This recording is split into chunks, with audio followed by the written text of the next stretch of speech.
Hello दोस्तों, स्वागत है आपका हमारी नई वीडियो लेक्चर सीरीज के अंदर। इस वीडियो लेक्चर सीरीज के अंदर हम लोग डिस्कस करने जा रहे हैं, यानी चैप्टर वाइज पढ़ने जा रहे हैं। यूपीएससी वाला की स्पेशल विज्ञान और प्रौद्योगिकी से संबंधित जो बुकलेट है उसको चैप्टर वाइज इसमें पढ़ेंगे, चैप्टर वाइज इसको समझेंगे, चैप्टर वाइज इसको तैयार करेंगे। ये आपकी प्रारंभिक परीक्षा के लिए भी बहुत इंपॉर्टेंट वीडियो लेक्चर सीरीज होगी और साथ ही साथ मुख्य परीक्षा के लिए भी एक बहुत ही ज्यादा इंपॉर्टेंट वीडियो लेक्चर सीरीज होने जा रही है। तो इस लेक्चर सीरीज को आप लोग बहुत अच्छी तरीके से फॉलो करें, ये आपकी तैयारी में आपकी बहुत ज्यादा मदद करने जा रही है।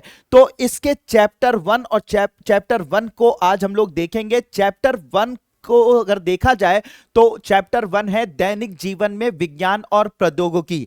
अब अगर हम इस पहले चैप्टर 1 को देखें तो इसमें हम थोड़ा सा चलते हैं आपको यूपीएससी के यानी यूपीएससी के सिविल सर्विसेज एग्जामिनेशन की जो मुख्य परीक्षा है उसके सिलेबस की तरफ। तो मुख्य परीक्षा का जो सिलेबस है वो क्या है? मुख्य परीक्षा का जो सिलेबस है वो विज्ञान और प्रौद्योगिकी, विकास और रोजमर्रा की जिंदगी में उनके अनुप्रयोग और प्रभाव।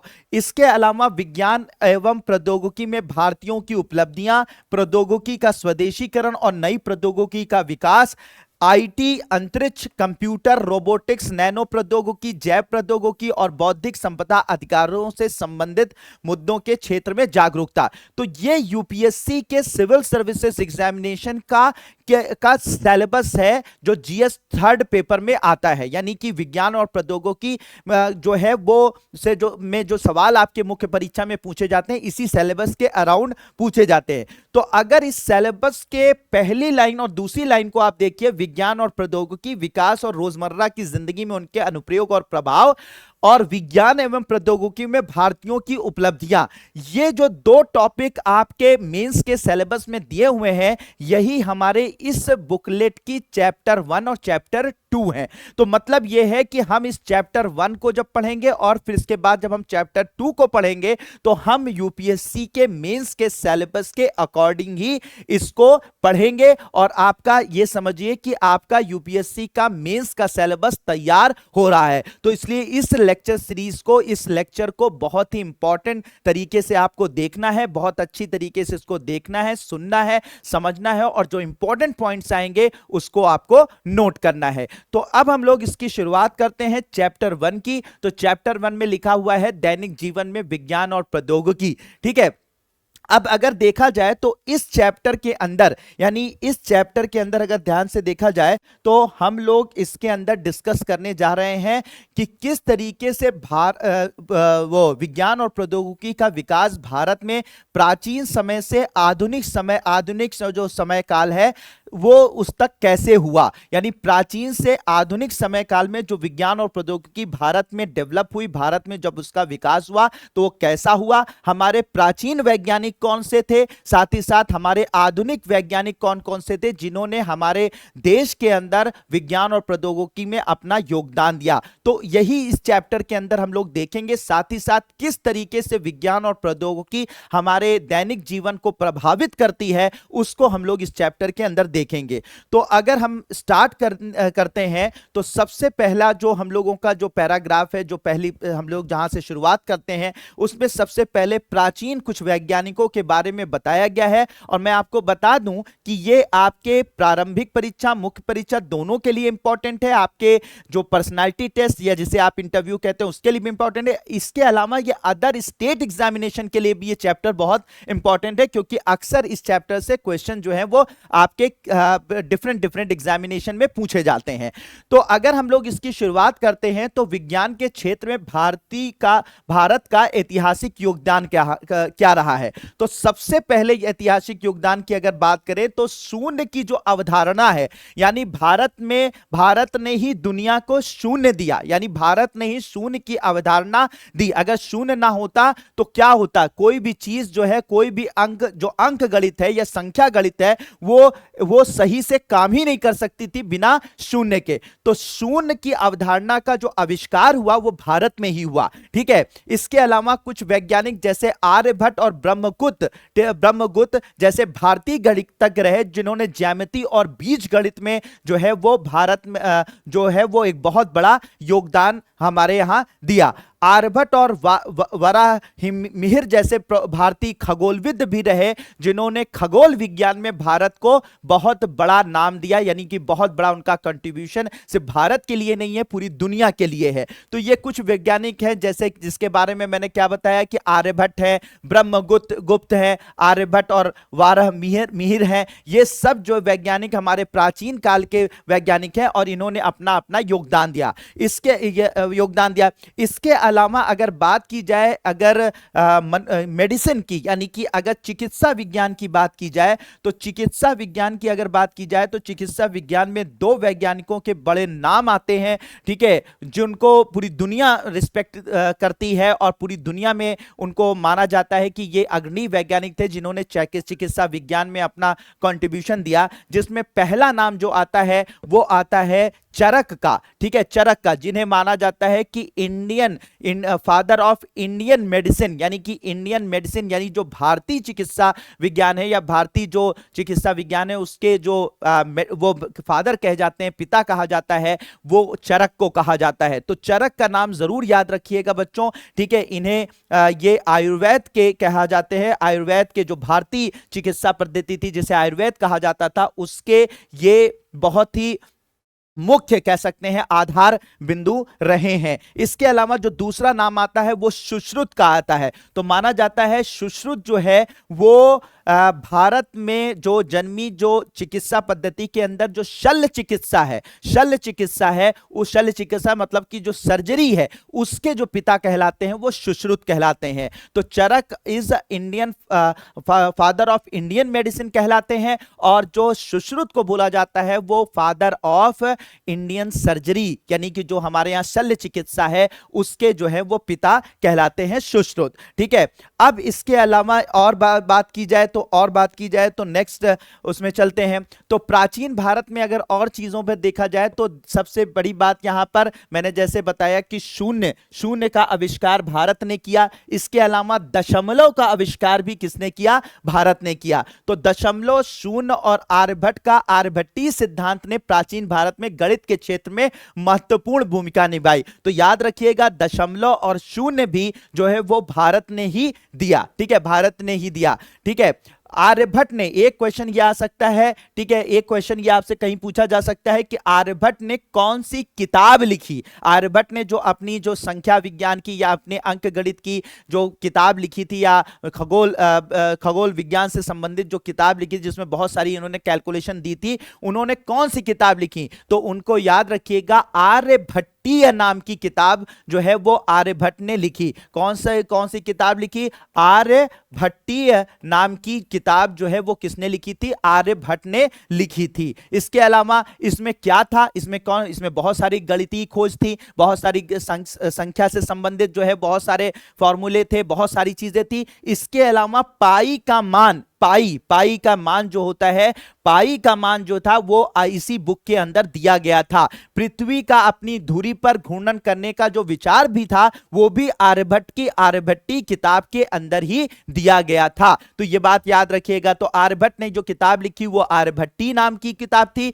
जिसमें पाई का मान दिया गया था, पृथ्वी का अपनी धुरी पर घूर्णन करने का जो सिद्धांत है वो भी इसके अंदर बताया गया था। इसके अलावा बहुत सारे जो मैथमेटिक यानी कि बहुत सारी मैथमेटिकल कैलकुलेशंस वगैरह जो है इसके अंदर दी गई थी। खगोल विज्ञान से संबंधित बहुत सारी थ्योरी इसके अंदर दी गई थी। इसके अलावा जो गणितीय मॉडल है, ठीक है, वाराहमिहिर की पंच सिद्धांतिका, ठीक है, यानी वाराहमिहिर जो थे उन्होंने खगोल विज्ञान पर एक व्यापक ग्रंथ लिखा, ठीक है, जिसका नाम था पंच सिद्धांतिक। क्या नाम था? पंच सिद्धांतिक। क्या नाम था बच्चों? पंच सिद्धांतिक। तो आपसे पूछा जाए कि वाराहमिहिर ने जो बुक लिखी थी उसे पंच सिद्धांतिक नाम की बुक लिखी थी और इस पंच सिद्धांतिक के अंदर उन्होंने खगोल विज्ञान से संबंधित बहुत सारे जो है वो फैक्ट फैक्ट दिए थे, बहुत सारी कैलकुलेशंस दी थी, ठीक है, याद रखिएगा। तो पंच सिद्धांतिक नाम का संकलन किया था। इसके अलावा औषधिक में आपको मैंने बता दिया था कि भाई चरक को क्या कहा जाता था कि फादर ऑफ इंडियन मेडिसिन, यानी कि भारत के जो भारत में जो चिकित्सा विज्ञान चल रहा था उसका जो पिता थे, जो इंडियन मेडिसिन के पिता थे, ठीक है, वो उसे चरक को कहा जाता था। और चरक ने जो किताब लिखी थी वो चरक संहिता लिखी थी। क्या लिखी थी? चरक संहिता लिखी थी। कौन सी बुक लिखी थी? वो बुक लिखी थी चरक संहिता लिखी थी, याद रखिएगा, इसे नोट कर लीजिएगा, चरक संहिता लिखी थी। इसके अलावा जो सुश्रुत थे, जिन्हें शल्य चिकित्सा का पिता कहा जाता है, भारतीय शल्य चिकित्सा का पिता कहा जाता है, उन्होंने जो किताब लिखी थी उसका नाम था सुश्रुत संहिता। क्या नाम था? सुश्रुत संहिता कहा गया था, जिसके अंदर उन्होंने बहुत सारी सर्जरी की से संबंधित जो है सर्जिकल इंस्ट्रूमेंट से संबंधित, इसके अलावा जो है मतलब जो सर्जरी की जाती है, ऑपरेशंस किए जाते हैं उनसे संबंधित, इवन की उसके अंदर जो है वो एक जो अंग प्रत्यारोपण तक की बातें उस बुक के अंदर डिस्कस की गई थी। तो चरक संहिता लिखी थी चरक ने, इसके अलावा सुश्रुत संहिता लिखी थी सुश्रुत ने, ठीक है। तो ये पॉइंट्स आपको याद होने चाहिए। इसके अलावा मध्य, अब ये तो प्राचीन कुछ वैज्ञानिक थे और प्राचीन वैज्ञानिकों के से संबंधित किताबों का वर्णन था या उनके वैज्ञानिकों का वर्णन था।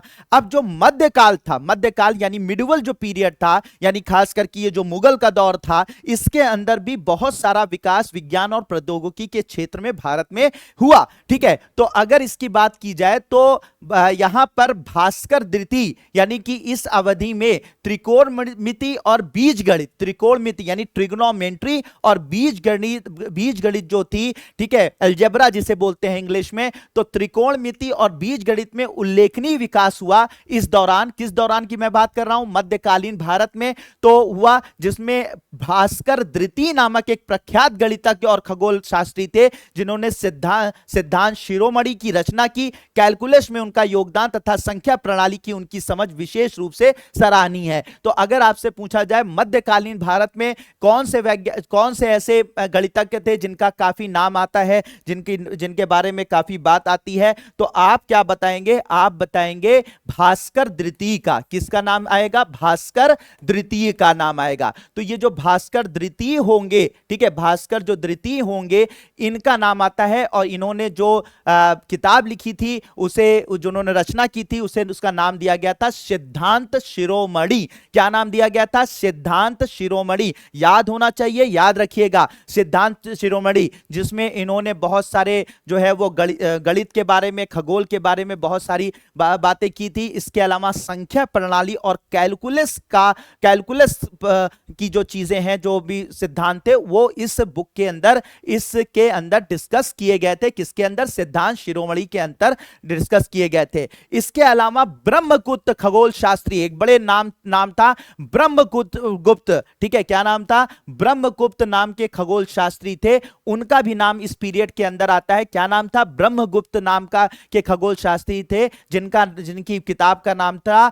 ब्रह्मस्फुट सिद्धांत। ब्रह्मस्फुट सिद्धांत, क्या नाम था? ब्रह्मस्फुट सिद्धांत। तो इसे ब्रह्मस्फुट सिद्धांत के अंदर उन्होंने खगोल विज्ञान से संबंधित बहुत सारे ज्ञान को जो है वो संकलित किया था। कौन से खगोल शास्त्री थे? नाम था ब्रह्मगुप्त। क्या नाम था? ब्रह्मगुप्त। तो ब्रह्मगुप्त ने जो है वो खगोल विज्ञान से संबंधित, इसके अलावा बीजगणित से संबंधित जो है वो बहुत सारा जो है वो संकलन इस ब्रह्मस्फुट सिद्धांत के अंतर्गत दिया था। इसके अलावा जो है यहां पर नीलकंठ नाम के ज्योतिर्विद थे। नीलकंठ नाम के ज्योतिर्विद ने क्या किया था? फारसी तकनीकी जो शब्द थे, जो फारस से आए थे, फारस देश से आए थे, तो उस जो पर्शियन, जिसे पर्शिया कहा जाता था, पर्शिया भी बहुत आगे था साइंस एंड टेक्नोलॉजी में, तो वहां के जो टेक्निकल शब्द आए थे, जो तकनीकी शब्द आए थे, उनको एक जगह पर संकलित करने का काम फारस के जो मतलब बहुत सारे टेक्निकल वर्ड्स थे, उन फारस के जो तकनीकी शब्द थे उनको एक जगह पर संकलित करने का काम किया था नीलकंठ ज्योतिर्विद ने, और इसे इस संकलन का नाम दिया गया था ताजिक। क्या नाम दिया गया था? ताजिक। क्या नाम दिया गया था? ताजिक। ठीक है, तो याद रखिएगा ताजिक जो था वो संकलन था फारसी तकनीकी शब्दों का, और इसको संकलित करने वाले कौन थे? नीलकंठ थे। ठीक है, कौन था? नीलकंठ थे। ठीक है, याद रखिएगा। इसके अलावा यूनानी चिकित्सा की अगर बात की जाए तो यूनानी चिकित्सा क्योंकि यूनान से आई थी, ठीक है, वहां पे भी चिकित्सा मतलब यूनानी चिकित्सा यूनान से आई थी, उसका जन्म यूनान में हुआ था। वो भी बिल्कुल आयुर्वेद की तरह से थी। आयुर्वेद में भी जैसे सर्जरी होती है, कुछ चीजों की सर्जरी जरूरी होती है, इसके अलावा कुछ चीजों में मेडिसिन यानी कि कुछ प्राकृतिक चीजों से ही आप इलाज करते हैं, उसी तरीके से ये जो आपका यूनानी चिकित्सा थी इसमें भी वही काम होता था। इसमें भी दवाओं से इलाज किया जाता था। इसके अलावा शरीर के अंदर जो बहुत सारे जो तरल पदार्थ मौजूद होते हैं, उन तरल पदार्थों का एक तरीके से कह सकते हैं कि बैलेंस शरीर के अंदर होना चाहिए। अगर हमारे शरीर के अंदर बहुत सारे तरल पदार्थ होते हैं, उन तरल पदार्थों का सही से अगर बैलेंस नहीं होगा तो हमारी तबीयत क्या हो जाएगी? खराब हो जाएगी। तो इसी पर जैसे कि हमारे यहाँ वात पित्त, इस हमारे जो आयुर्वेद की अगर बात की जाए तो आयुर्वेद में वात पित्त कफ इस तरीके के जो तरल पदार्थ होते हैं, अगर इनका कहते हैं संतुलन अगर बना रहता है तो शरीर स्वस्थ रहता है, और अगर इनका संतुलन बिगड़ जाता है तो शरीर अस्वस्थ हो जाता है। तो उसी तरीके से यूनानी जो चिकित्सा पद्धति थी उसमें भी यही बात मानी जाती थी। तो इस अगर कभी भी ये संतुलन बिगड़ता था तो उसको सही करने के लिए दवाओं का उपयोग किया जाता था, और जरूरत पड़ने पर सर्जरी यानी कि शल्य चिकित्सा का भी उपयोग किया जाता था यूनानी चिकित्सा के अंदर। ठीक है, तो यूनानी चिकित्सा की उत्पत्ति कहां पर हुई? प्राचीन यूनानी चिकित्सकों हिप्पोक्रेटस और गैलन के सिद्धांतों में पाई जाती है। तो यानी यूनानी चिकित्सा की जो उत्पत्ति होती है वो कहां पर पाई जाती है? वो हिप्पोक्रेटस और गैलन के सिद्धांतों में पाई जाती है। ठीक है, सिद्धांतों में पाई जाती है, तो याद रखिएगा इसे। इसके बाद अगर हम लोग बात करते हैं मुगल काल के बारे में बात करते हैं, तो मुगल काल, क्योंकि ये सब तो और भी था, लेकिन जो मुगल काल में जो पीरियड के अंदर, मुगल काल पीरियड के अंदर जो चिकित्सा हमारे यहाँ जो विज्ञान और प्रौद्योगिकी का विकास हुआ उसकी अगर बात करें तो मुगल काल में वास्तुकला, धातु विज्ञान एवं वस्त्रों के क्षेत्र में महत्वपूर्ण प्रगति देखी गई। ठीक है, क्या देखी गई? मुगल काल में वास्तुकला, धातु विज्ञान और वस्त्रों के क्षेत्र में महत्वपूर्ण प्रगति देखी गई। इसके अलावा यहां पर इस वक्त कलात्मकता में तो देखा ही जाता था, आर्टिस्टिक वे में आर्टिस्ट लोग जो है बहुत डिफरेंट तरीके के आर्ट वर्क करते थे, तो उसमें भी जो है विज्ञान का उपयोग होता था रंगों को बनाने के लिए। ठीक है, बहुत सारे जो है वो कह सकते हैं कि लोहे को गलाने के लिए, इन सब तरीकों, तो इन सब में जो है विज्ञान का उपयोग किया जाता था।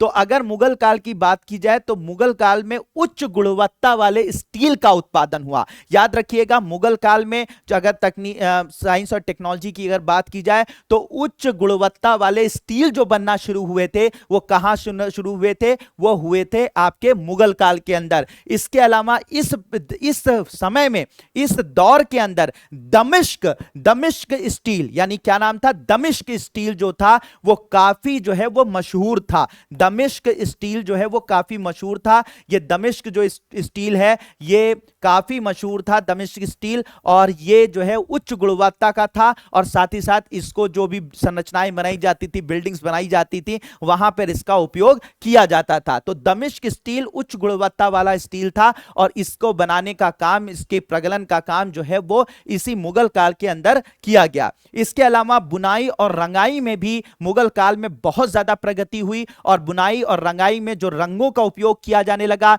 बुनने के लिए जो अलग अलग तरीके की मशीनरी का उपयोग होने लगा या बनने लगी, वो सब जो है वो ये इस तरीके की जो विज्ञान और तकनीकी का जो कह सकते हैं विकास हुआ, वो मुगल काल के अंदर हुआ। किसके अंदर? वस्त्र उद्योग के अंदर, उनकी रंगाई के अंदर, उनकी बिनाई के अंदर। ठीक है, इसके हुआ। इस दौर के अंदर अगर देखा जाए तो मलमल के कपड़े बुनना शुरू हुए, रेशम के कपड़े बनने शुरू हुए, ब्रोकेट जैसे वस्त्रों का निर्माण हुआ। ठीक है, और इसके अलावा कढ़ाई और जीवंत रंगों का जो है उपयोग इस दौर के अंदर, मुगल काल के अंदर होना शुरू हुआ। ठीक है, अब औपनिवेशिक युग आया, औपनिवेशिक युग मतलब अंग्रेजों का काल आया। तो अंग्रेजों का काल आया तो अंग्रेजों ने भी कुछ ना कुछ भाई हमसे ले तो बहुत सारी चीजें गए, लेकिन कुछ ना कुछ उन्होंने भी तो कंट्रीब्यूशन दिया होगा, यहां रहे तो कुछ ना कुछ तो दे के गए होंगे। तो अगर बात की जाए औपनिवेशिक काल के अंदर यानी अंग्रेजों के काल के अंदर, तो यहां पर अगर देखी जाए तो सबसे बड़ी बात जो हुई कि यहां पर आधुनिक जो शिक्षा थी, उस आधुनिक शिक्षा के जो मंदिर कहे जाते हैं या विश्वविद्यालय, जिन्हें हम विश्वविद्यालय के नाम से जानते हैं, तो बहुत सारे विश्वविद्यालयों का जो निर्माण हुआ वो औपनिवेशिक काल में यानी अंग्रेजों के काल में हुआ। तो भारत में कलकत्ता विश्वविद्यालय, बॉम्बे विश्वविद्यालय, मद्रास विश्वविद्यालय, ठीक है, तो इन सब विश्वविद्यालयों का जो निर्माण हुआ इसी औपनिवेशिक काल के अंतर्गत हुआ, जिसमें मॉडर्न जो शिक्षा है, जो आधुनिक शिक्षा है, उसको दिया जाना यहां पे शुरू हुआ, पश्चिमी शिक्षा को दिया जाना यहां पर शुरू हुआ। इसके अलावा परिवहन की अगर बात की जाए तो अंग्रेजों ने जो सबसे बड़ा वो भी मानते हैं और हम भी कहीं कुछ हद तक मानते हैं कि अंग्रेजों ने जो भारत को जो सबसे बड़ा एक मतलब कह सकते हैं उनका जो कह सकते हैं भारत के लिए, भारत में जो सबसे बड़ी चीज वो देकर गए वो थी रेलवे। वो अपने स्वार्थ के लिए देते थे, लेकिन उस और अपने स्वार्थ के लिए उनको क्या होता था, भारत से जो संसाधन थे उसको ढोकर उसको पोर्ट तक यानी कि हमारे बंदरगाहों तक पहुंचाना होता था, और फिर उस बंदरगाह से वो कहां भेजते थे, वो इंग्लैंड भेजते थे। लेकिन उसके लिए उन्होंने यानी कि हमारे यहां से चीजों को, हमारे संसाधनों को ढोकर यहां से ले जाकर अंग्रेज लंदन तक भेजते थे यानी कि अपने इंग्लैंड तक भेजते थे, लेकिन उसको ढोने के चक्कर में उन्होंने क्या किया, पूरे देश के अंदर उन्होंने रेलवे लाइन का नेटवर्क बना दिया। अब ये जो रेलवे लाइन का नेटवर्क बन गया, जब भारत देश आजाद हुआ तो इसी रेलवे लाइन नेटवर्क पर फिर हमने अपनी आधुनिक ट्रेनें दौड़ाना शुरू किया, यानी कि फिर ये हमारे विकास के में काफी सहयोगी रही जब हम अंग्रेजों से आजाद हुए। तो कुल मिलाकर उन्होंने अपने फायदे के लिए इस चीज को बनाया था, लेकिन वो बाद में हमारे फायदे की भी रही, और वो थी क्या, रेलवे, इंडियन रेलवे। तो बात यहां पर की जा रही है, तो भारत में रेलवे की शुरुआत जो हुई थी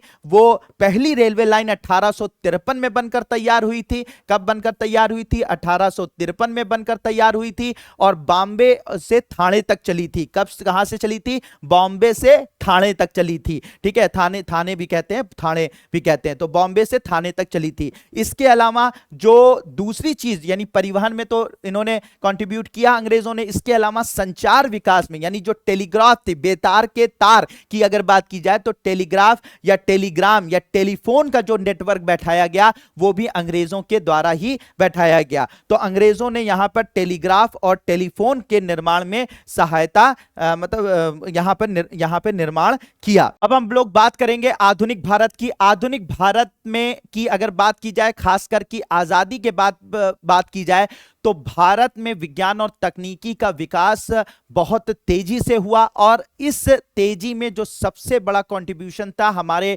उन भारतीय वैज्ञानिकों का था जिन्होंने एक तरीके से भारत में विज्ञान और तकनीकी का आधार रखा। अंग्रेज पूरी तरीके से हमें लूट चुके थे, हमें पूरी तरीके से कह सकते हैं हमारे सारे संसाधनों को दो चुके थे, लेकिन उसके बावजूद, संसाधनों की कमी होने के बावजूद भी हमारे आधुनिक भारत के उन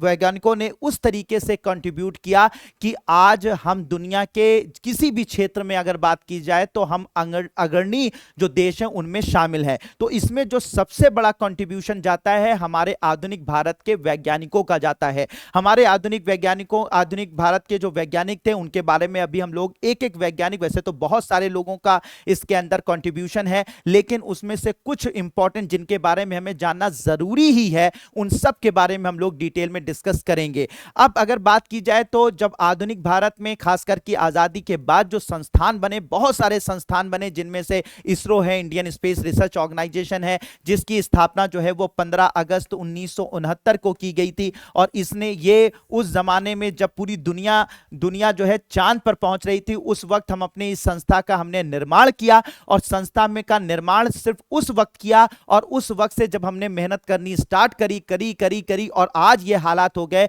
कि हम दुनिया के टॉप 4 जो स्पेस रिसर्च ऑर्गेनाइजेशन है उनमें हम शामिल हो चुके हैं। इसके अलावा हमने बहुत सारे जो है आधुनिक विश्वविद्यालय बनाए, इसके अलावा हमने बहुत सारे इंजीनियरिंग कॉलेजेस बनाए, इसके अलावा हम लोगों ने अगर उसकी बात की जाए इंडस्ट्री के क्षेत्र में की जाए तो बहुत सारे जो है वो हमने इंडस्ट्रीज लगाई। इसके अलावा हम लोगों ने नाभिकीय ऊर्जा के क्षेत्र में बहुत सारा काम किया। इसके अलावा अगर बात की जाए तो हम लोग DRDO defence research development organisation setup किया, जिससे कि हम सैन्य क्षेत्र में आत्मनिर्भर बन पाए। इसके अलावा बात की जाए तो कंप्यूटर के क्षेत्र में हम आत्मनिर्भर बन पाए। तो हमने आधुनिक खासकर की आधुनिक विज्ञान में आधुनिक जो समय काल था उसमें जो है वो आजादी के बाद बहुत सारे काम किए।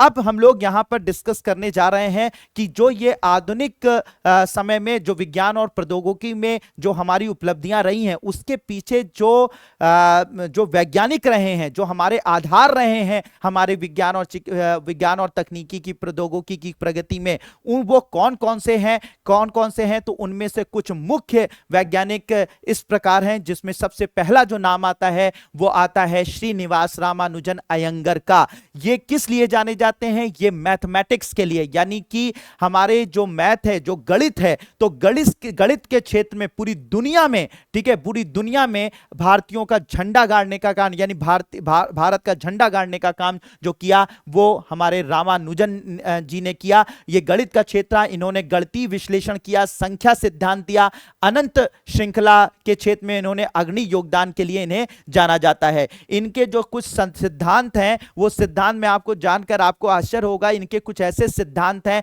कुछ ऐसी प्रमेय हैं जिनको इन्होंने उस जमाने में, ठीक है, यानी कि 1910 12 13 के बीच में उन्होंने वो प्रमेय बनाई, ठीक है, यानी कि वो जो है कैलकुलेशंस करी और वो आज आप समूह वो सिद्धांत बनाए और उस सिद्धांत को सॉल्व करने में, यानी कि उस सिद्धांत को कैसे प्रतिपादित इन्होंने किया उसको समझने में आज तक, यानी इनकी मृत्यु के लगभग 100 साल के बाद भी आज भी वो पहली बनी हुई है। बहुत सारे सिद्धांतों को समझा जा चुका है और कुछ सिद्धांत आज भी समझ में लोगों को नहीं आए कि इसके पीछे राज क्या था, कैसे ये सिद्धांत इन्होंने प्रतिपादित किया था। तो सोचिए, एक इंसान जिसकी मृत्यु के 100 साल बाद भी वो रहस्य बना रहे कि उन्होंने ऐसी कैलकुलेशन कैसे कर ली, ऐसा सिद्धांत कैसे दे दिया, तो उसकी क्षमता आप समझ ही सकते होंगे उस जमाने में क्या रही होगी। तो अगर बात की जाए 1911 में इन्होंने श्रृंखला में बर्नौली संख्याओं का एक शोध पत्र प्रकाशित किया था, ठीक है, और पूरी दुनिया में ये विख्यात हो गए। तो बर्नौली संख्याओं पर इन्होंने जो है वो बर्नौली संख्याओं पर इन्होंने शोध पत्र जब इन्होंने पब्लिश किया तो उसके बाद ये पूरी दुनिया में मशहूर हो गए। वे लंदन के रॉयल सोसाइटी के फेलो चुने गए थे और ये याद रखिएगा, वे लंदन की रॉयल सोसाइटी के फेलो के रूप में चुने गए और दूसरे भारतीय थे, यानी लंदन की रॉयल सोसाइटी के चुने गए ये दूसरे भारतीय थे और साथ ही साथ ट्रिनिटी कॉलेज के फेलो के रूप में चुने गए ये पहले भारतीय थे। याद रखिएगा, ये उसमें लंदन की रॉयल सोसाइटी के फेलो के रूप में ये दूसरे मतलब भारतीय थे और साथ ही साथ ट्रिनिटी कॉलेज के फेलो के रूप में ये पहले भारतीय थे, ठीक है। तो इनका योगदान मैथमेटिक्स में यानी गणित में रहा है। दूसरा नाम आता है हमारे चंद्रशेखर वेंकट रमन जी का, जिन्होंने भौतिकी के क्षेत्र में काम किया। भौतिकी के क्षेत्र में काम करने के बाद में इन्होंने प्रकाश के प्रकीर्णन पर काम किया और साथ ही साथ रमन प्रभाव की खोज की, यानी आज जो कह सकते हैं कि इस वक्त आकाश जो है वो नीला क्यों दिखाई देता है या पानी जो है वो नीला क्यों नजर आता है, ठीक है, नीला नजर क्या आता है। तो ये जो चीजें आज रहस्यमयी बनी हुई हैं, मतलब जो रहस्य था उस रहस्य से पर्दा हटाने का काम, यानी कि रमन प्रभाव की जो खोज करने का काम या प्रकाश के प्रकीर्णन पर सिद्धांत देने का काम किसने किया? हमारे चंद्रशेखर वेंकट रमन जी ने किया, ठीक है, रमन जी। इसके अलावा क्वांटम भौतिकी यानी क्वांटम फिजिक्स में भी इनका काफी योगदान रहा है। इसके अलावा ये संगीत प्रेमी भी थे, ये वीणा वायलिन, तबला, मृदंगम जैसे संगीत वाद्य यंत्रों पर काम करते थे। और जानकर आपको आश्चर्य होगा कि 1921 में इन्होंने वाद्य यंत्रों पर, ठीक है, याद रखिएगा, इन्होंने वाद्य यंत्रों पर, यानी वो कैसे बजते हैं, ठीक है, और वो कौन सा सिद्धांत उनके वाद्य यंत्रों पर काम करता है, उसी पर इन्होंने एक रिसर्च पेपर जो है वो लंदन की रॉयल सोसाइटी में पढ़ दिया था। लोग जो है वो अचंभित हो गए थे। पहले लोग म्यूजिक समझते थे, सुनते थे, उसका आनंद लेते थे, लेकिन उसके पीछे साइंस क्या होती है, विज्ञान क्या होता है, उसी पर इन्होंने अपना रिसर्च पेपर जो है वो लिख दिया था 1921 में, और पूरी दुनिया जो है वो स्तब्ध रह गई थी। 1924 में उन्हें रॉयल सोसाइटी का फेलो बनाया गया। 1930 में, ठीक है, 1930 में रमन प्रभाव को प्रतिपादित करने के लिए इन्हें 1930 में भौतिकी के नोबेल पुरस्कार से सम्मानित किया गया। तो भौतिकी के नोबेल यानी साइंस के क्षेत्र में पहला नोबेल प्राइज जो भारत के लिए आया वो सीवी रमन साहब का आया, ठीक है। 1930 में भौतिकी के नोबेल पुरस्कार से सम्मानित इनको किया गया था। और आपको जानकर आश्चर्य होगा कि ये जो रमन थे, हमारे चंद्रशेखर वेंकट रमन थे, ये पूरे एशिया के भौतिकी के क्षेत्र में पाए जाने वाले पहला जो पुरस्कार जो नोबेल प्राइज दिया गया था वो पहले इसे भारतीय ही नहीं थे बल्कि पहले एशियाई भी थे, ठीक है, एशियाई भी थे। फिर उसके बाद बात की जा रही है जगदीश चंद्र बोस की। जगदीश चंद्र बोस का जो काम रहा है वो भौतिकी के क्षेत्र में, बायोफिजिक्स के क्षेत्र में और वनस्पति विज्ञान के क्षेत्र में रहा है। यह विद्युत चुंबकीय विकिरण और विद्युत किरणों के ध्रुवीकरण पर इन्होंने काम किया था, यानी कि विद्युत यानी इलेक्ट्रोमैग्नेटिक जो रेडिएशंस होते हैं, विद्युत चुंबकीय जो विकिरण होते हैं, जैसे कि एक्स रेज होती हैं, अल्ट्रावायलेट रेज किरणें होती हैं, ठीक है, गामा किरणें होती हैं, इसके अलावा जो है रेडियो तरंगें जो होती हैं, ये सब विद्युत चुंबकीय किरणें कहलाती हैं या विकिरण कहलाता है। तो विद्युत चुंबकीय किरणों पर जो काम किया वो किसने किया? हमारे जगदीश चंद्र बोस ने किया। और वर्ष 1917 में इन्हें नाइट की उपाधि दी गई थी। अंग्रेजों ने इन्हें क्या दिया था? नाइट की उपाधि दी थी, ठीक है। और 1920 में रॉयल सोसाइटी ऑफ लंदन के ये फेलो बन गए थे, ठीक है, फेलो बन गए थे। रेडियो और माइक्रोवेव ऑप्टिक्स के क्षेत्र में इन्होंने बहुत बड़ा योगदान दिया था। और साथ ही साथ इन्होंने क्रेस्कोग्राफ का आविष्कार किया था। क्या किसका आविष्कार किया था? क्रेस्कोग्राफ,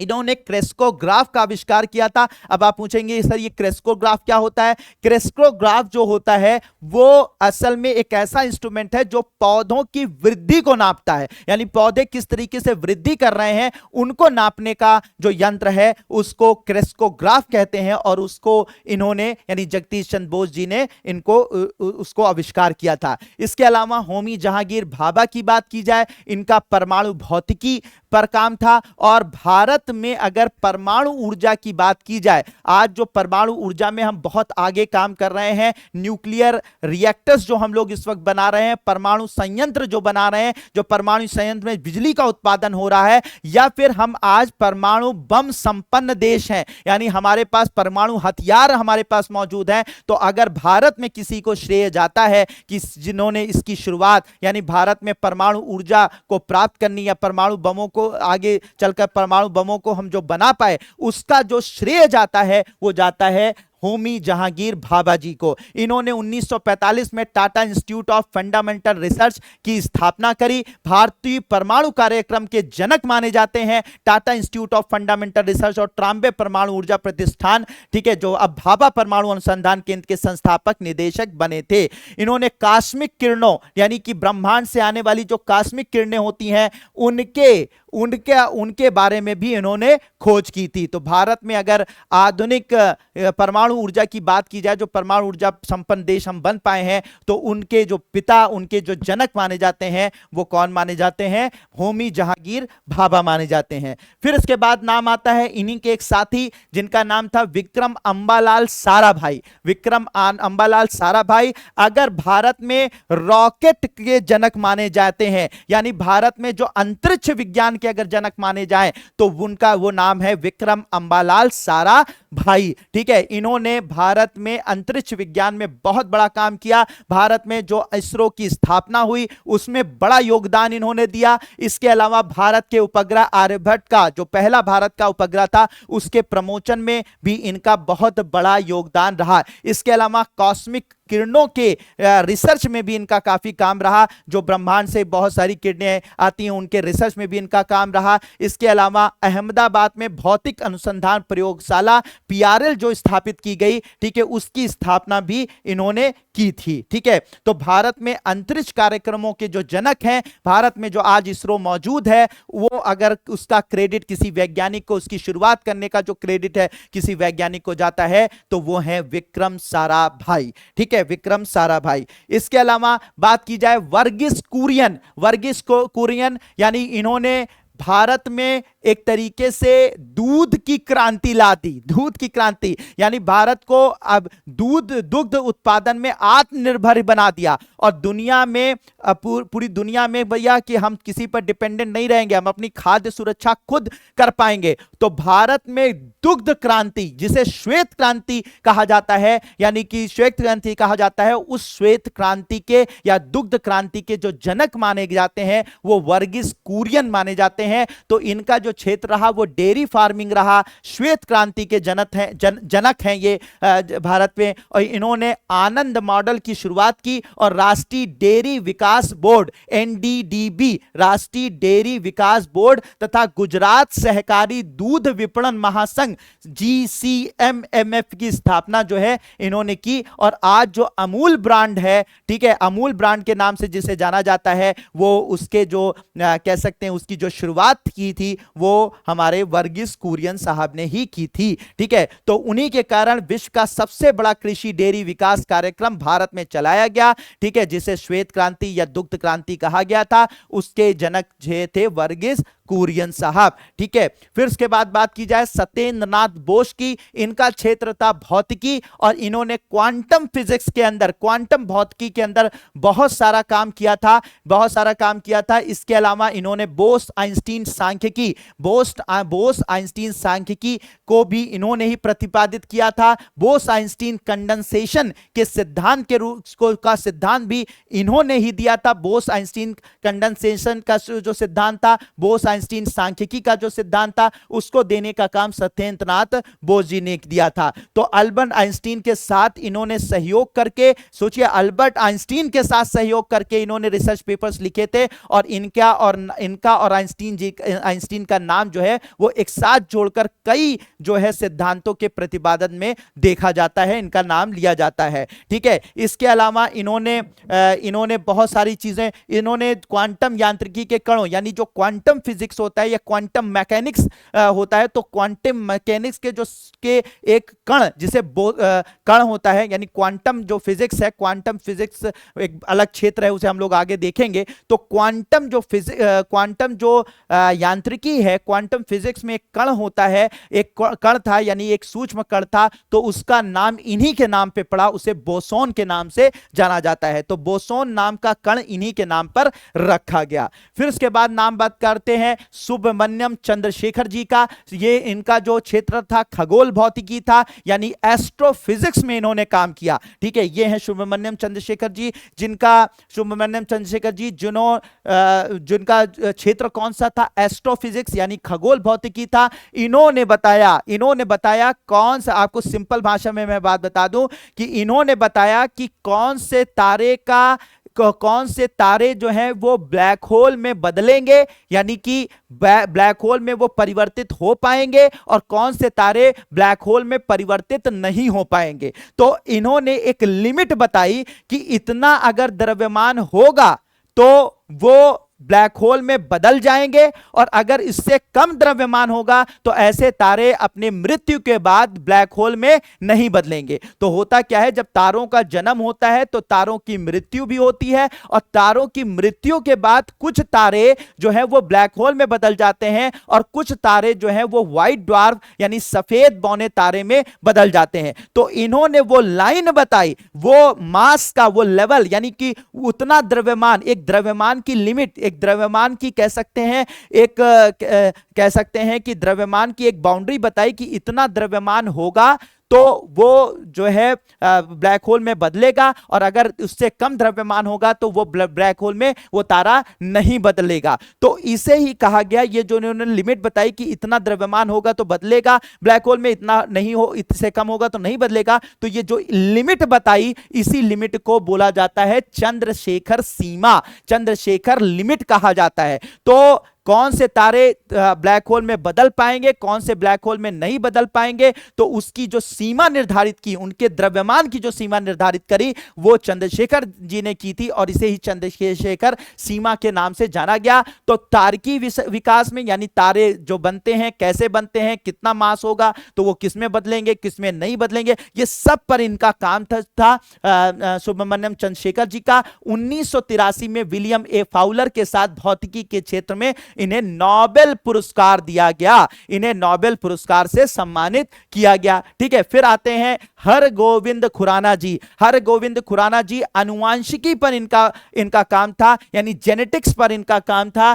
ठीक है, जैव रसायन पर इनका काम था। इन्होंने जो है प्रोटीन संश्लेषण में जो न्यूक्लियोटाइड, यानी कि जो डीएनए होते हैं हमारे शरीर के अंदर, जीन पाए जाते हैं। ठीक है, जीन जो है वो डीएनए से बने होते हैं, और वो डीएनए कैसे हमारे शरीर में प्रोटीन का निर्माण करते हैं, प्रोटीन का संश्लेषण करते हैं। तो प्रोटीन का निर्माण कैसे हमारे डीएनए से, यानी हमारे जीनों से होता है, तो उनको समझाने का काम इन्होंने किया था, उनकी भूमिका को स्पष्ट करने का काम इन्होंने किया था, और इसी के लिए इन्हें नोबेल पुरस्कार से सम्मानित किया गया। तो इन्हें नोबेल पुरस्कार दिया गया था 1968 में। 1968 में जो है वो हरगोविंद खुराना जी को भी नोबेल पुरस्कार दिया गया था चिकित्सा के क्षेत्र में, जैव रसायन के क्षेत्र में। फिर उसके बाद एम विश्वेश्वरैया का क्या नाम आता है, विश्वेश्वरैया का नाम आता है। ये एक सिविल इंजीनियर थे, और इनका जो क्षेत्र था वो सिविल इंजीनियरिंग के क्षेत्र में था। बहुत सारे साउथ इंडिया में या इंडिया के बहुत सारे डैमों को बनाने में इनका उपयोग रहा,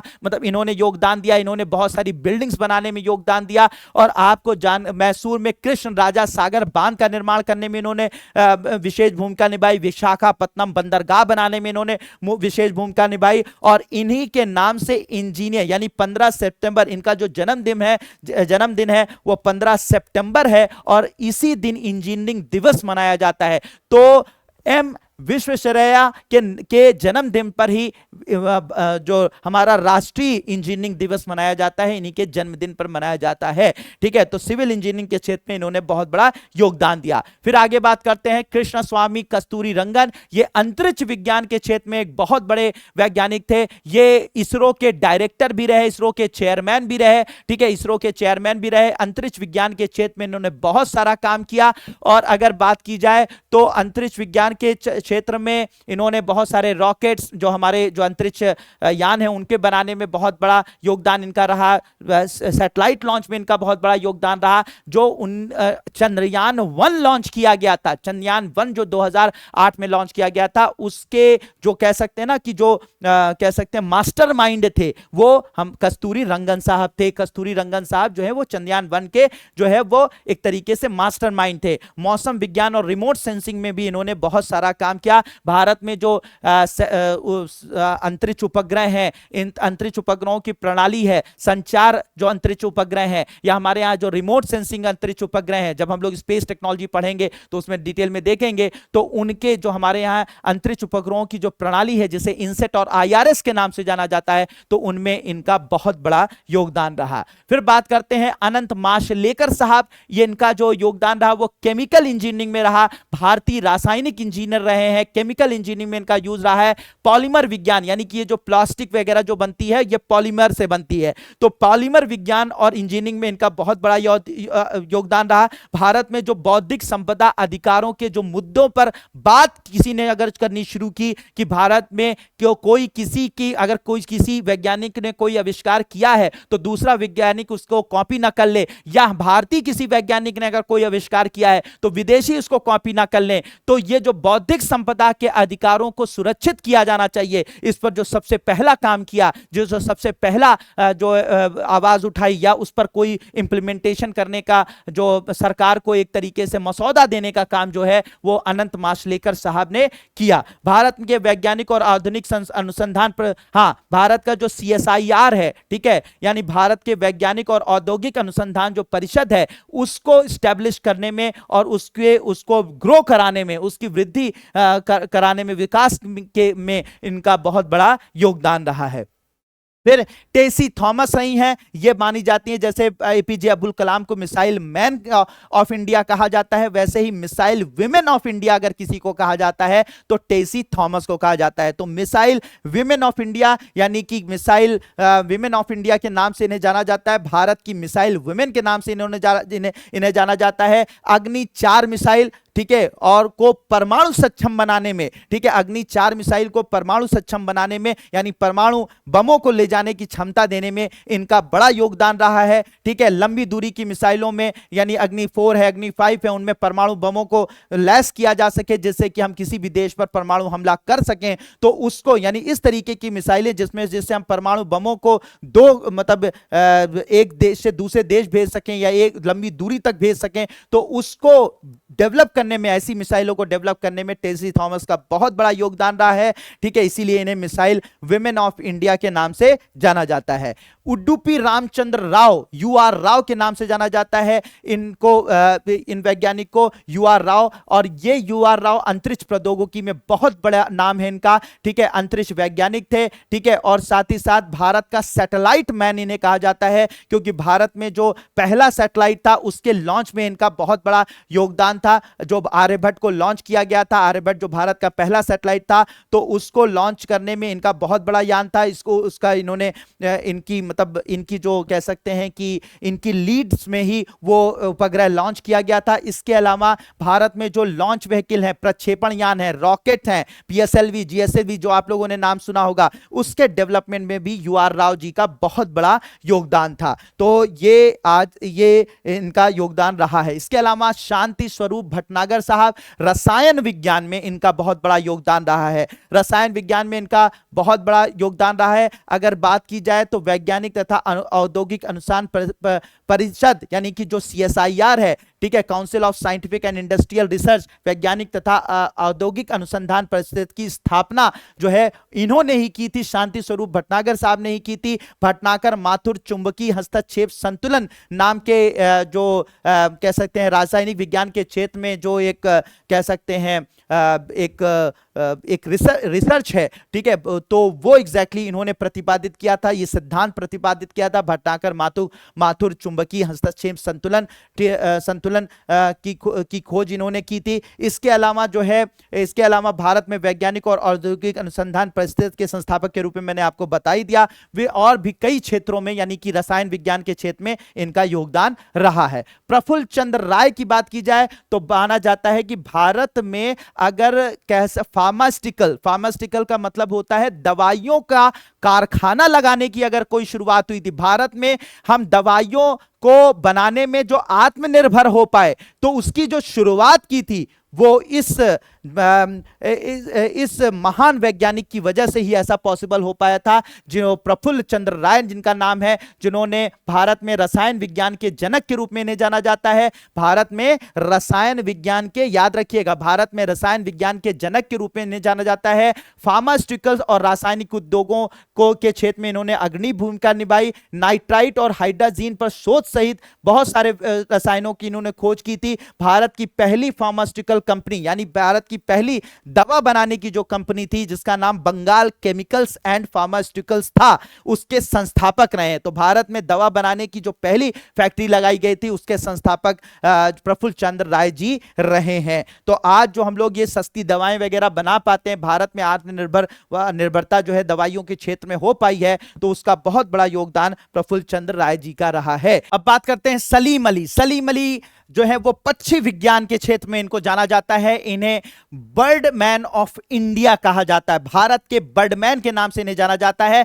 भारत की जितनी भी चिड़िया हैं, जितने भी पक्षी हैं, उनका पूरा एक कैटलॉग इन्होंने तैयार किया था, उनका सभी का संकलन किया था कि कहां पे कौन से क्षेत्र में कौन सी चिड़िया, कौन से पक्षी पाए जाते हैं, उनका क्या नेचर है, क्या उनकी प्रकृति है, क्या खाते हैं, क्या पीते हैं, सबका इन्होंने संकलन किया था। इन्होंने the book of Indian birds नाम की किताब लिखी थी। The book of Indian birds के नाम से इन्होंने किताब लिखी थी। पूरी दुनिया में इन्हें सम्मान दिया गया था, और भारत के जो है वो बर्डमैन ऑफ इंडिया के नाम से जाने जाते हैं। तो बहुत बड़ा एमएस स्वामीनाथन, कृषि के क्षेत्र में इनका योगदान रहा है। भारत में जो हरित क्रांति आ पाई, भारत में जो कह सकते हैं खाद्य सुरक्षा जो हमारी आज मौजूद है, जो हम अपना खाना खुद आज उत्पादित कर लेते हैं, इवन कि सरप्लस हो जाता है, विदेशियों को बेच देते हैं या अपने पड़ोसियों की मदद कर देते हैं, वो असल में किसी की वजह से पॉसिबल हो पाया तो एमएस स्वामीनाथन की वजह से पॉसिबल हो पाया है। भारत की हरित क्रांति के जनक हैं, भारतीय अनुवांशिकविद हैं, अंतरराष्ट्रीय प्रशासक रहे हैं। इसके अलावा भारत की हरित क्रांति को इन्होंने भारत में किस तरीके से खादों का योगदान मतलब खाद का उपयोग किया जाए, भारत में कैसे उन्नत किस्म के बीजों का इस्तेमाल किया जाए, कैसे जो है वो रासायनिक खादों का उपयोग किया जाए और कैसे अपनी पैदावार कृषि क्षेत्र में बढ़ाई जाए, उसको मतलब ये जो कॉन्सेप्ट दिया गया, ठीक है, या भारत में जो हरित क्रांति लाई गई, वो उसके जो जनक रहे हैं वो एमएस स्वामीनाथन जी रहे हैं। ठीक है, तो सतत कृषि, जैव विविधता के संरक्षण पर इन्होंने बल दिया था। भारत में हरित क्रांति के जनक के रूप में इन्हें जाना जाता है। मेघनाथ साहब, भौतिकी के क्षेत्र में और खगोल भौतिकी के क्षेत्र में इनका योगदान रहा है। भौतिकी और रासायनिक स्थितियों का इन्होंने साहा सूत्र दिया था। इसके अलावा ये एस्ट्रोफिजिक्स में इनका बहुत बड़ा योगदान रहा है। ये साहा किस तरीके से तारों का वातावरण, अगर मैं सिंपल भाषा में बात करूं तो जैसे तारे होते हैं तो तारों का तारे किस चीज के बने होते हैं, तारों का वायुमंडल होता है, अगर होता है तो किस चीज का बना होता है, कैसे वो वायुमंडल किस किस चीजों से बना होता है, ठीक है, उसका दूसरे उनके ग्रहों पर क्या प्रभाव पड़ता है, दूसरे तारों पर क्या प्रभाव होता है, किस किस प्रकार का वायुमंडल होता है, यानी तारों की पूरी प्रकृति को जानने में, ठीक है, इनका बड़ा योगदान रहा है। यानी पूरी दुनिया में जो है इनको तारों के बारे में एक बहुत बड़ा विशेषज्ञ जानती थी, मानती थी, और इन्होंने तारों के ऊपर बहुत ज्यादा रिसर्च किया, बहुत ज्यादा कंट्रीब्यूशन दिया, और आज जो है वो पूरी दुनिया में इनका नाम है। तो साहा के काम ने तारकी स्पेक्ट्रा और सितारों की संरचना को समझने में महत्वपूर्ण योगदान दिया। कोलकाता में परमाणु भौतिकी संस्थान की इन्होंने स्थापना भी की थी और आधुनिक सैद्धांतिक खगोल भौतिकी की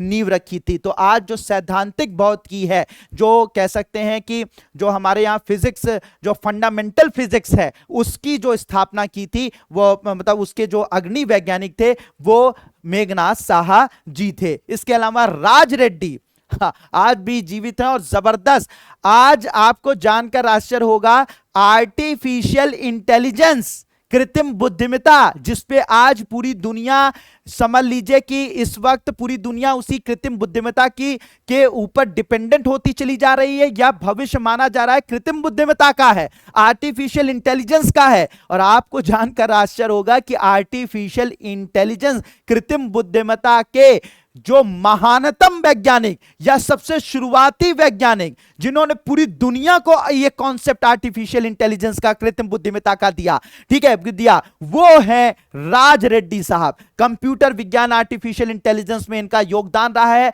भारतीय अमेरिकी कंप्यूटर वैज्ञानिक हैं, ठीक है, और आवाज पहचान प्रौद्योगिकी, जो ये आज हम लोग फोन पे बात करते हैं ना, सिरी से बात करते हैं, या गूगल वो से बोलते हैं आपके गूगल टॉक से जो बात करते हैं, जो हमारी आवाज़ों को सिरी समझ लेती है या गूगल टॉक समझ लेता है, ठीक है, तो जो गूगल टॉक समझ लेता है, एलेक्सा समझ लेती है, ठीक है, या हम उसकी बातों को समझ लेते हैं। तो ये जो आवाज़ पहचान प्रौद्योगिकी है, इसके जनक माने जाते हैं आपके राज रेड्डी साहब। इसके अलावा जो है इस वक्त जो प्राकृतिक भाषा में ये सब, तो ये जो आज गूगल वगैरह पे जो गूगल हमसे बात कर रहा है, हम उससे बात, ये सब के जनक जो है वो राज रेड्डी साहब माने जाते हैं, ठीक है। इस वक्त रेड्डी साहब कार्नेगी मेलॉन विश्वविद्यालय में कार्यरत हैं, रोबोटिक्स इंस्टीट्यूट के संस्थापक रहे हैं वहां पर, और साथ ही साथ एशियम ट्यूरिंग पुरस्कार से सम्मानित है। दुनिया के आर्टिफिशियल इंटेलिजेंस और कृत्रिम बुद्धिमत्ता पर जो दुनिया का सबसे बड़ा पुरस्कार है या कंप्यूटर विज्ञान के क्षेत्र में बहुत बड़ा पुरस्कार है एसीएम ट्यूरिंग पुरस्कार, उससे ये सम्मानित हैं। तो आप ये समझ लें कि ये बहुत बड़ा मतलब फ्यूचर जो हमारा आर्टिफिशियल इंटेलिजेंस है उसके समझ लीजिए कि बहुत बड़े आधार स्तंभ जो है वो भारतीय हैं। ठीक है, बीरबल साहनी पूरा वनस्पति विज्ञान में इनका रहा है, यानी कि जो पूर्व जो आज से करोड़ों सालों पहले जो पौधे धरती पर मौजूद थे, प्रारंभिक समय पर जब धरती का विकास हो रहा था, धरती पर जीवन जन्म ले रहा था या जन्म ले चुका था, तो उस वक्त जो पौधे मौजूद थे उन पर इनका काम है कि कैसे कैसे पौधों का विकास हुआ, किस किस प्रकार के पौधे हमारे पुराने समय पर पाए जाते थे, पुराने वक्त में पाए जाते थे, मतलब हमारी प्रारंभिक जब पृथ्वी पर जीवन का निर्माण हुआ तो कैसे पौधे पाए जाते थे, उनमें क्या कैसे वो विकसित हुए, कैसे आधुनिक आज जो पौधे बने हैं वो कैसे उनसे डेवलप होकर बने हैं, उनसे उनका एवोल्यूशन कैसे हुआ है। ठीक है, तो उन पर जो काम था वो था बीरबल साहनी साहब का।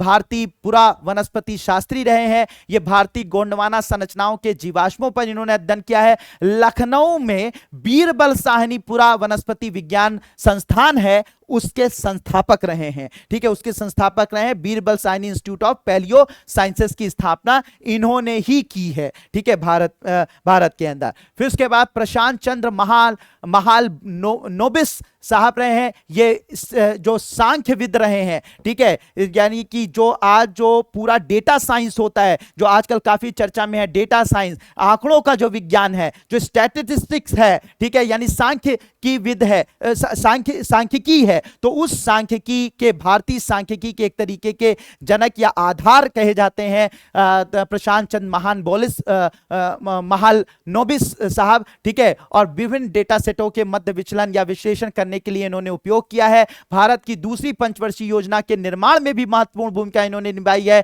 उन्होंने कोलकाता में भारतीय सांख्यिकी संस्थान की स्थापना की थी। भारतीय सांख्यिकी संस्थान के संस्थापक के रूप में इन्हें जाना जाता है। तो सांख्यिकी, आज पूरी दुनिया जो है डेटा साइंस पर काम कर रही है, और डेटा साइंस के आधार स्तंभ पूरी दुनिया के, भारत के तो आधार हैं ही, पूरी दुनिया के आधार स्तंभों में से एक नाम प्रशांत चंद्र महाल नोबिस का रहा है। तो ये कुछ वैज्ञानिक थे जिनके बारे में हम लोग यहां पर बात कर रहे थे। अब बात करेंगे कि दैनिक जीवन में विज्ञान और प्रौद्योगिकी का अनुप्रयोग किस तरह से रहा है। तो हर जगह विज्ञान और दैनिक जीवन में विज्ञान और प्रौद्योगिकी का अनुप्रयोग रहा है। मृदा परीक्षण में, फसल चक्रण और जैव प्रौद्योगिकी के क्षेत्र में अगर बात की जाए तो भारत में जो है वो मृदा, अगर जो आज मृदा हम लोग आज कोई भी किसान अगर आज देखता है कि हमारे खेत में अगर उपज कम हो रही है तो वो जाकर उसका जो सॉइल है, यानी जो इसकी मृदा है, उसका परीक्षण करवाता है, उसमें जो कमियां होती हैं उसको पता हो जाती हैं, फिर उसके बाद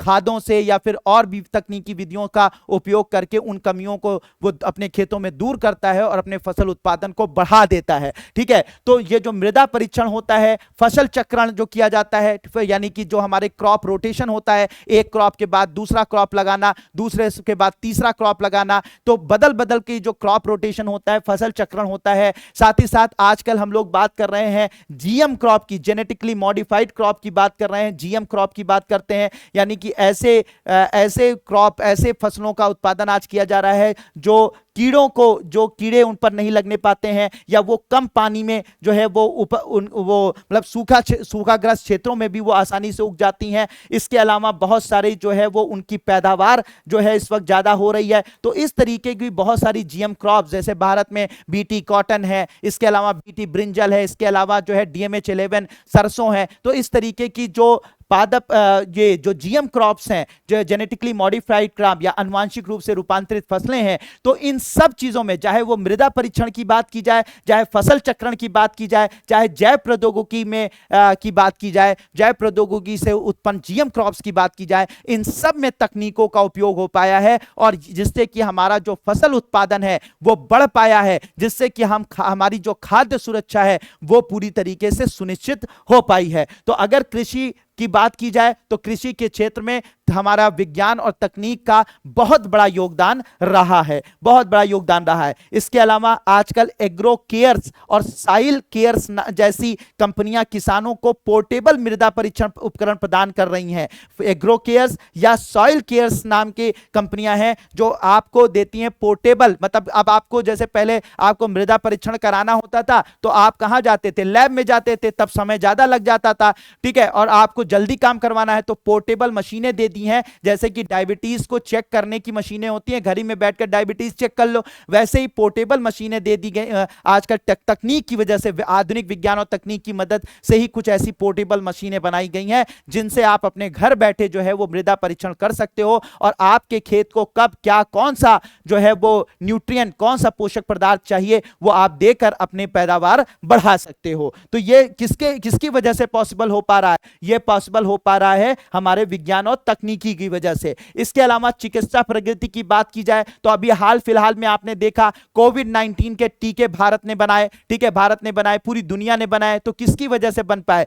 आपके विज्ञान और तकनीकी की मदद से ही बन पाए। इसके अलावा भारत में जो है वो सीरम इंस्टीट्यूट ऑफ इंडिया जो है इस क्षेत्र में बहुत बड़ा योगदान उसने दिया है। कई प्रकार के टीके इन्होंने बनाए हैं, आपके सिर्फ कोविड-19 के ही टीके नहीं बनाए बल्कि और भी बहुत सारी बीमारियों के टीके इन्होंने बनाए। इसके अलावा बहुत सारे टीके ये बना रहे हैं सीरम इंस्टीट्यूट ऑफ इंडिया। ये हमारे साइंस एंड टेक्नोलॉजी, विज्ञान और प्रौद्योगिकी के विकास का ही एक उदाहरण है। इसके अलावा बहुत सारा चिकित्सा प्रौद्योगिकी में हम लोग आजकल टेलीमेडिसिन का उपयोग कर रहे हैं, यानी यहां पर बैठा हुआ डॉक्टर 500 किलोमीटर दूर बैठा मरीज को आसानी से देखकर उसे दवाएं लिख सकता है, उसे जो भी उसकी बीमारियां उसको बता सकता है। ये टेलीमेडिसिन जो है ये तकनीकी यानी विज्ञान और तकनीकी की वजह से ही आज जो है वो पूरी मतलब इसका बेहतरीन तरीके से उपयोग किया जा रहा है। भारत में भारत बायोटेक द्वारा विकसित कोवैक्सीन कोविड-19 में इसने बहुत बड़ा योगदान दिया। तो मतलब चिकित्सा के क्षेत्र में तो हर जगह जाए चिकित्सा के अगर आप कह सकते हैं कि अगर चिकित्सा का आपको पता लगाना है, यानी कि अगर उसका निदान करना है, उसको पता करना है, अगर कोई बीमारी हुई है तो उसके क्षेत्र में भी हम लोगों ने तकनीकी की मदद से बहुत मतलब कह सकते हैं कि तकनीक की वजह से ही आज हमें सही समय पर बीमारियों का पता चल जाता है। बहुत सारे टेस्ट हैं, सीटी स्कैन है, एमआरआई है, पेट स्कैन है, एक्सरे है। ये किसका देन है? ये तकनीकी का ही तो देन है, जिसकी वजह से आज हमें बीमारियों का पता लग पाता है, जिससे कि हम सटीक तरीके से उसका इलाज कर पाते हैं। इसके अलावा इलाज में भी बहुत नई मेडिसिन आ गई हैं, एंटीबायोटिक्स आ चुकी हैं, नई एंटीसेप्टिक आ गई हैं, हमेशा जो है वो बहुत नई दवाओं की खोज हो रही है, जिससे कि लोग बहुत सारे शल्य चिकित्सा, बहुत सारी जो सर्जरी है, पहले सर्जरी करने के लिए होता क्या था कि लंबी जो है चीड़े लगाने पड़ते थे। अब क्या है कि सिर्फ दूरबीन से सर्जरी, सिर्फ 2 जगह पे छेद करके बॉडी के किसी भी भाग की सर्जरी की जा सकती है, ठीक है। कम से कम अब नैनो प्रौद्योगिकी की मदद से तो आपको वो 2 छोटे से निशान की भी जरूरत नहीं पड़ेगी, 2 छोटे से छेद की भी जरूरत नहीं पड़ेगी। अब तो नैनो प्रौद्योगिकी की मदद से नैनो रोबोट्स बॉडी में जाएंगे और जाकर सर्जरी करके बाहर निकल आएंगे, आपको पता भी नहीं चलेगा, ना खून बहेगा, सर्जरी हो जाएगी। तो इस तरह से अगर देखा जाए तो तकनीकी की वजह से ही आज जो है वो मेडिसिन के क्षेत्र में यानी चिकित्सा के क्षेत्र में बहुत बड़ा योगदान जो है वो तकनीकी कर रहा है। परिवहन एवं संचार की अगर बात की जाए तो परिवहन एवं संचार की बात की जाए तो आज जीपीएस की वजह से आपका जहाज कहीं पर पहुंच पाता है, आपकी ट्रेन, आपकी गाड़ियां कहीं पर भी पहुंच पाती हैं, तो जीपीएस परिवहन संचार में मदद कर रही है। इसके अलावा अगर बात की जाए तो हमारे अगर ऑटोमोबाइल इंडस्ट्री की बात की जाए तो ऑटोमोबाइल इंडस्ट्री में आजकल जो है इलेक्ट्रिक जो कारें हैं वो बनाई जा रही हैं, जिससे प्रदूषण कम हो रहा है। इसके आगे ऑटोमेटिक कारें बनाई जा रही हैं। टेस्ला की ऑटोमेटिक कार्स आई हैं जो अपने आप चलती हैं, आप सिर्फ बैठकर पीछे मजे कीजिए, पता लगा वो आपको आपकी डेस्टिनेशन तक पहुंचा देंगी, ठीक है। तो ये सब तकनीकों की ही वजह से पॉसिबल हो पाया है। मोबाइल फोन है, इंटरनेट है, 5G प्रौद्योगिकी है, अब 6G प्रौद्योगिकी आने वाली है, जिससे आप इंटरनेट इंटरनेट ब्रॉडबैंड की सेवाएं जो है वो बहुत तेजी से ले सकेंगे। कोई भी चीज डाउनलोड कीजिए, कोई भी चीज अपलोड कीजिए, ठीक है। आगे आने वाले वक्त में जो है वो आप जो है वो वर्चुअल वर्ल्ड वीआर का उपयोग करेंगे। इसके अलावा जो है मेटावर्स का उपयोग करने जा रहे हैं, जिसमें पता लगा कि आप जो है सिर्फ अभी तो लोगों को सुन पाते हैं, देख पाते हैं वीडियो कॉल से, एक वक्त आएगा कि आप उनसे हो सकता है वर्चुअल यानी कि वर्चुअल तरीके से यानी आभासी तौर पे उनसे मुलाकात भी कर पाए, उनसे हाथ भी मिला पाए। तो वो सब आज की तकनीकी की वजह से ही, विज्ञान और प्रौद्योगिकी की वजह से ही हो पा रहा है। ऊर्जा और पर्यावरण की बात की जाए तो पहले जो है वो बल्ब यूज करते थे घर के अंदर, अब जो है एलईडी का उपयोग कर रहे हैं। एलईडी जो है वो टीवीज का यूज कर रहे हैं, जो कम ऊर्जा खपत करती हैं, ज्यादा प्रोडक्टिविटी देती हैं, ज्यादा से ज्यादा जो है वो एलईडी लाइट्स हमें उजाला देती हैं, लेकिन कम से कम ऊर्जा की खपत करते हैं। सोलर कुकर्स का उपयोग किया जा रहा है, सोलर पैनल्स का उपयोग किया जा रहा है। इसके अलावा आधुनिक जो है वो ऊर्जा के क्षेत्र में जो आपका परमाणु ऊर्जा की बात की जा रही है, आजकल नाभिकीय ऊर्जा में आप बात कर रहे हैं, संलयन ऊर्जा की बात कर रहे हैं, फ्यूजन एनर्जी की बात कर रहे हैं। ये सब जो है वो तकनीकी ही देन हो पाई है। इसके अलावा अपशिष्ट प्रबंधन में यानी कूड़ा करकट के प्रबंधन में भी उपयोग किया जा रहा है तकनीकों का, जिससे कि कम से कम पर्यावरण दूषित हो और हमारे कूड़े का अपशिष्ट का प्रबंधन भी किया जा सके, ठीक है। इसके अलावा स्वच्छ भारत मिशन के लिए भी बहुत सारे कार्यक्रम किए जा रहे हैं। रक्षा और उद्योग की बात की जाए तो सीएसआईआर जो है वो डीआरडीओ सीएसआईआर बहुत सारे जो है वो बहुत सारे एरोस्पेस में काम कर रहा है। इसके अलावा महासागर विज्ञान में हम लोग इस वक्त काम कर रहे हैं, सीएसआईआर का योगदान रहा है। जीव विज्ञान, धातु विज्ञान, रसायन विज्ञान, खनन, भोजन, पेट्रोलियम, चमड़ा, पर्यावरण विज्ञान, इन सब क्षेत्रों में सीएसआईआर यानी council of scientific and industrial research Bharat का ये जो परिषद है, भारत की जो ये अनुसंधान परिषद है, इसका बहुत बड़ा योगदान रहा है। भारत का पहला कंपोजिट एयरक्राफ्ट जो है वो सीएसआईआर ने बनाया, जिसका नाम हंसा एनजी यानी कि हंसा न्यू जनरेशन है, ठीक है। हंसा डिजिटल लाइब्रेरी, जो पहली पारंपरिक ज्ञान डिजिटल लाइब्रेरी यानी ट्रेडिशनल नॉलेज डिजिटल लाइब्रेरी जो बनाई है वो भी सीएसआईआर ने बनाई है। इसके अलावा डीआरडीओ की बात की जाए तो DRDO defence research development organisation यानी भारत में जो भी मिसाइलें बन रही हैं, जो भी टैंक बन रहे हैं, जो भी मिसाइल परीक्षण हो रहे हैं, जो भी इस तरीके के काम हो रहे हैं, वो सब डीआरडीओ की वजह से हो पाए। तो जो आज सैन्य सुरक्षा हमारे पास है, जो सैन्य शक्ति हमारे पास है, उसमें डीआरडीओ का बहुत बड़ा योगदान रहा है। इसके अलावा जो है वो इसके अलावा अगर बात की जाए तो बहुत सारे उसमें अगर उसमें डिफेंस क्षेत्र में ही बात की जाए तो बहुत सारी जगहों पर और भी इसका उपयोग हो पाया है। इसके अलावा विज्ञान प्रौद्योगिकी और समाज, सतत विज्ञान प्रौद्योगिकी और समाज, उसमें आगे हम लोगों ने डिस्कस ही किया किस तरह से विज्ञान प्रौद्योगिकी इस वक्त समाज को बदल रही है। ये सब बातें जो हम लोगों ने भी डिस्कस की, यानी कि हर जगह पे साइंस एंड टेक्नोलॉजी, विज्ञान और प्रौद्योगिकी का उपयोग किया जा पा रहा है, ठीक है। सतत पद्धति की ओर बदलाव, आधुनिक तकनीकी विज्ञान और स्वदेशी ज्ञान के मध्य सहयोग। तो आजकल आधुनिक विज्ञान को पारंपरिक चिकित्सा से जोड़कर देखा जा रहा है, यानी ऐसा नहीं है कि हम लोगों ने आजकल अगर एलोपैथिक मेडिसिन यूज करना शुरू कर दिया तो हम जो है वो अपने पारंपरिक जो चिकित्सा पद्धति उसको भूल गए हैं। आजकल हम लोग आयुर्वेदा को बढ़ावा दे रहे हैं, आजकल हम लोग यूनानी पद्धति को बढ़ावा दे रहे हैं, आजकल हम लोग जो है वो उसको होम्योपैथिक को बढ़ावा दे रहे हैं। इसके लिए भारत में आयुष की शुरुआत हुई है। किसकी शुरुआत हुई है? हम लोगों के यहाँ आयुष की शुरुआत हुई है। आयुष पद्धति की शुरुआत हुई है। आयुष का मतलब क्या है कि ए फॉर आयुर्वेदा, ठीक है, वाई फॉर योगा, ठीक है, यू फॉर यूनानी, एस फॉर सिद्धा, एच फॉर होम्योपैथी, ठीक है। इस तरीके की जो चिकित्सा पर तो आयुर्वेदा, योगा, यूनानी, सिद्धा, होम्योपैथिक, तो इस तरीके के यानी जो पारंपरिक चिकित्सा विज्ञान है उसको हम मॉडर्न चिकित्सा विज्ञान के साथ जोड़कर इस वक्त इलाज कर रहे हैं, ठीक है। तो स्वदेशी ज्ञान प्रणालियां मूल्यवान अंतर्दृष्टि प्रदान करती हैं जो आधुनिक और वैज्ञानिक तरीकों को पूरक हो सकती हैं, ठीक है। तो भारत सरकार जो है वो आयुष को जो है इस वक्त बढ़ावा दे रही है। राष्ट्रीय आयुष मिशन और आयुष औषधि गुणवत्ता एवं उत्पादन संवर्धन योजना बनाई गई है, जिसके तहत जो है चिकित्सा इस तरीके के मेडिकल कॉलेजेस खोले जा रहे हैं, रिसर्च स्टेशन खोले जा रहे हैं जो इस क्षेत्र में काम कर रहे हैं, ठीक है।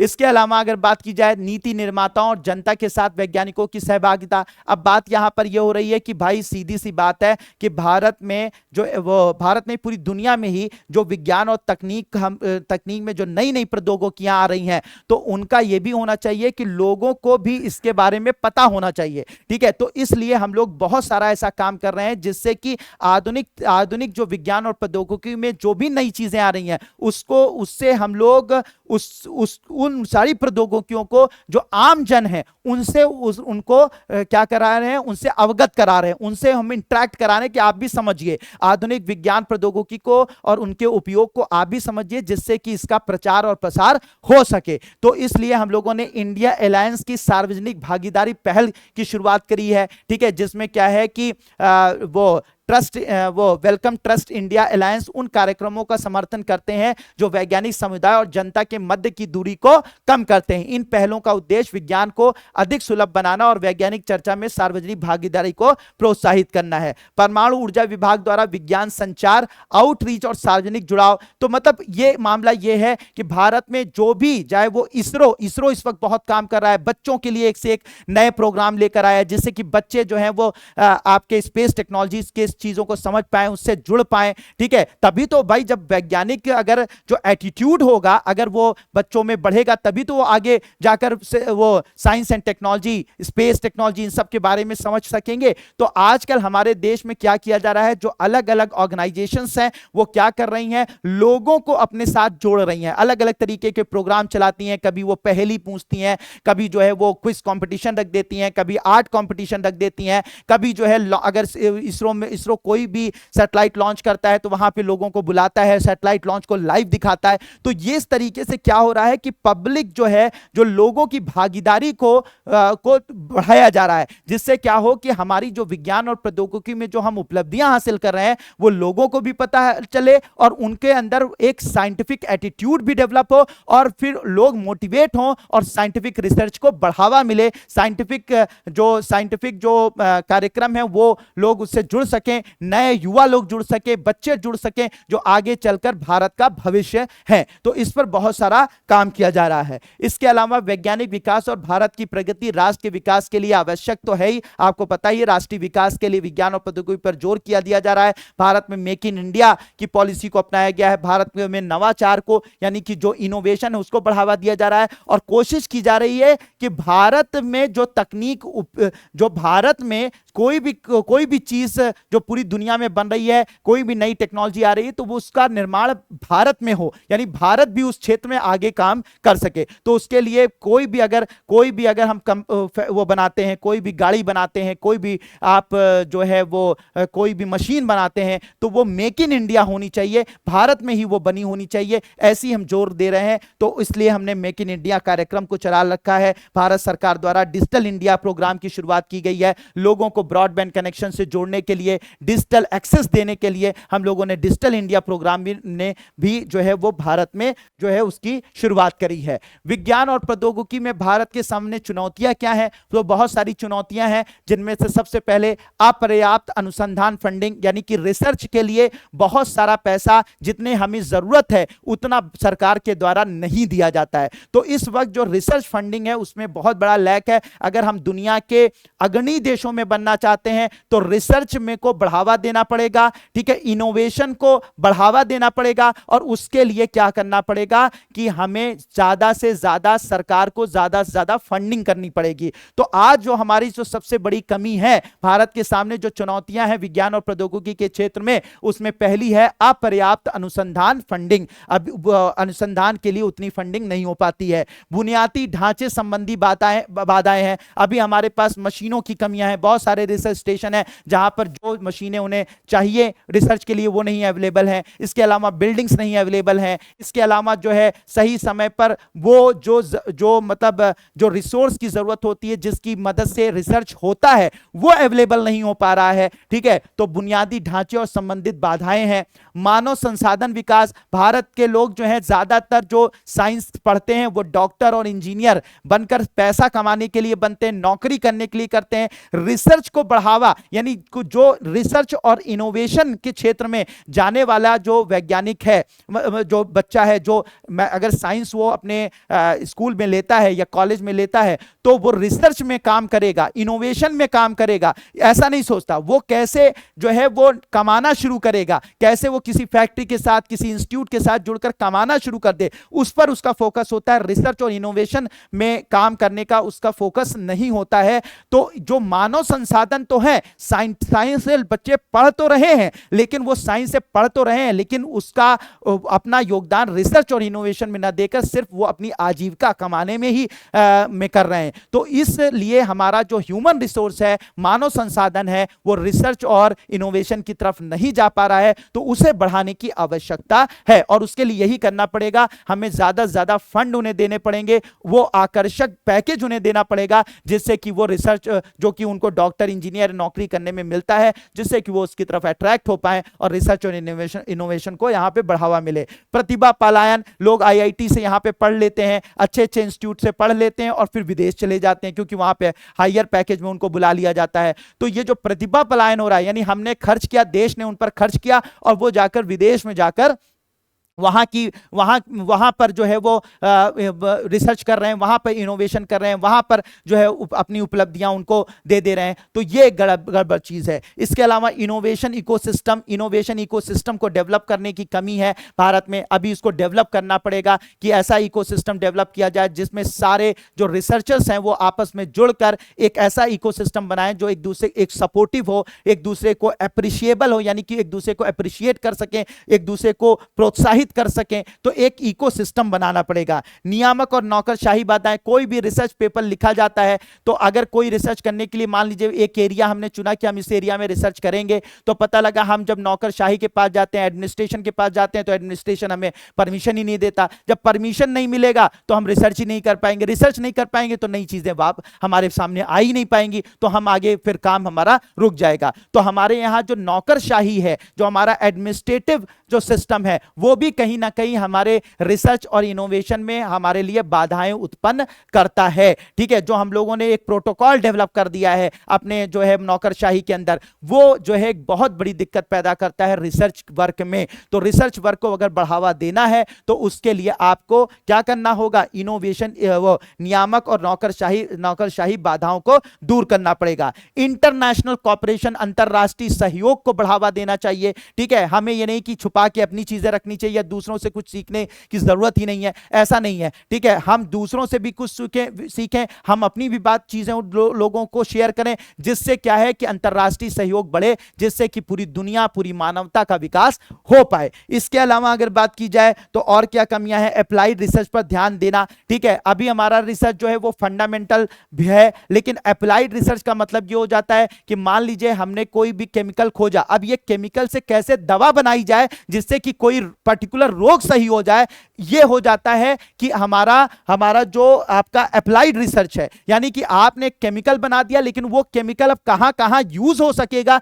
ये अप्लाइड रिसर्च कहलाएगा। ठीक है, तो अब अप्लाइड रिसर्च पर को बढ़ावा यहां नहीं दिया जाता। केमिकल खोज दिया गया, अब वो केमिकल रख दिया गया, या हमारे यहां को केमिकल की खोज हो गई, अब रख दिया, अब इसका कहां कहां उपयोग हो सकता है, कहां कहां इसे अप्लाई किया जा सकता है, इस पर खोज नहीं होती है। तो इस पर खोज करने की जरूरत है। अगर इस पर नहीं खोज किया जाएगा तो हम इसे उपयोग कैसे कर सकेंगे, कैसे इससे मानवता का भला हो सकेगा। और कभी कभी यही होता है, हम कोई भी केमिकल, मान लीजिए कोई भी चीज हमने खोज दी होती है, पता लगा विदेशी उसी को कॉपी करके उसका अप्लाइड रिसर्च कर लेता है और फिर अपने देश में उसका उपयोग कर लेता है। फिर हम उसी चीज को, यानी वो उसने कोई चीज अगर डेवलप की है, कोई दवा डेवलप की हो, तो उसको हम खरीदकर, महंगी खरीदकर हम अपने देश में उसका उपयोग करते हैं। तो अप्लाइड रिसर्च पर हमें बढ़ावा देना है। ठीक है, बढ़ावा देना, तो इसकी अभी कमी है। ठीक है, तो अब हम लोगों को जो आगे काम करना होगा, अनुप्रयोग उन्मुख अनुसंधान एवं विकास, यानी कि जो कमियां हैं उसको दूर करना पड़ेगा, अप्लाइड रिसर्च को बढ़ावा देना पड़ेगा। मानव संसाधन का विकास, यानी जो कमी इस वक्त रही है कि हम रिसर्च और इनोवेशन में हमारा